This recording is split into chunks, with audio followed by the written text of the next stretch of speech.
Bonjour à tous.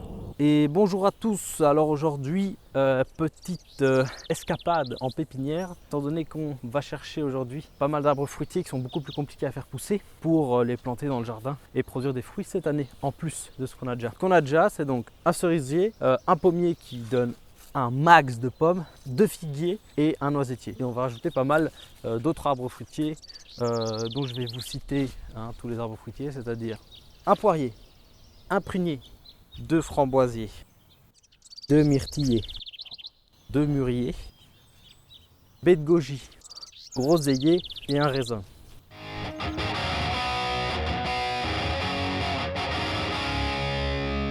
One, two, three. Moi, ce que j'ai envie, c'est des myrtilles.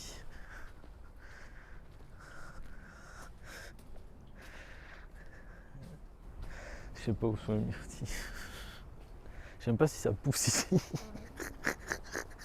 Là, il y a des figues. Non, c'est tellement stylé. J'ai l'impression que je suis en train de m'offrir des cadeaux de Noël.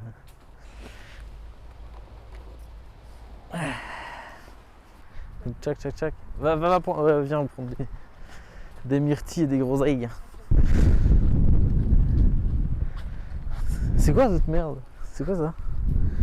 On dirait des petits cacas, ce truc. Des petits cacas rouges. Ah!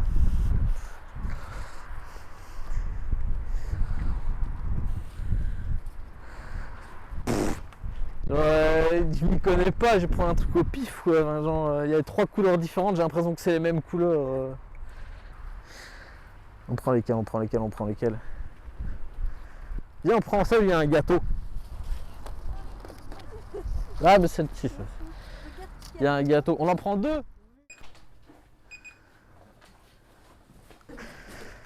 Bonne journée.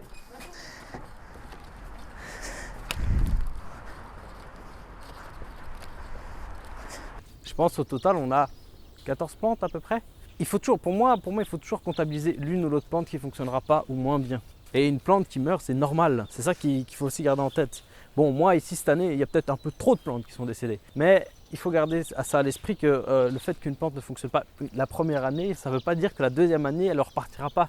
On a acheté un poirier et un prunier. Les deux auto-fertiles. Qu'est-ce que ça veut dire auto-fertile? C'est-à-dire qu'on n'a pas besoin d'un deuxième poirier pour faire en sorte qu'il y ait des fruits sur l'un et sur l'autre. Très intéressant. Je pense que c'est la pire mise en scène de la planète. Ouais. Chargé.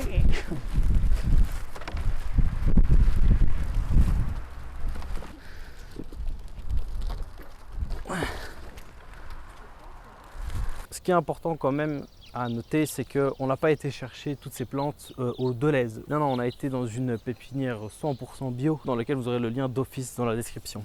Il faut que vous traitiez votre jardin et les plantes de votre jardin comme vous traiteriez vous. Ça, c'est comme ça que je vois les choses. Je n'ai pas allé acheter du basilic dégueulasse qui a été produit plein de pesticides et tout, parce qu'après tu le manges le basilic, ça c'est pas logique. Alors que si maintenant tu vas dans des pépinières dans lesquelles tu es sûr que la production est bio, saine, tout ce que tu veux, tout ce qui existe avec une connotation plutôt positive, ben, tu sais que les fruits que tu mangeras par la suite ne sont pas toxiques. Et si on a triché, c'est-à-dire que si vous avez vraiment beaucoup de patience, ben vous prenez la graine d'une pomme, vous la mettez dans le sol et puis vous attendez 15 ans que vous ayez un arbre, enfin un pommier qui grandisse. J'avoue que j'ai pas eu cette patience-là parce que le but c'était de produire le plus possible en le moins de temps. Du coup, j'ai activé le super pouvoir qui s'appelle l'argent et on a acheté pas mal d'arbres fruitiers. J'ai des billets verts, swag millionnaire, j'ai des billets verts, swag militaire. Comme les plantes, comme la vie en général, cette vidéo a une fin. Et je suis triste de vous l'annoncer, mais cette fin, c'est maintenant.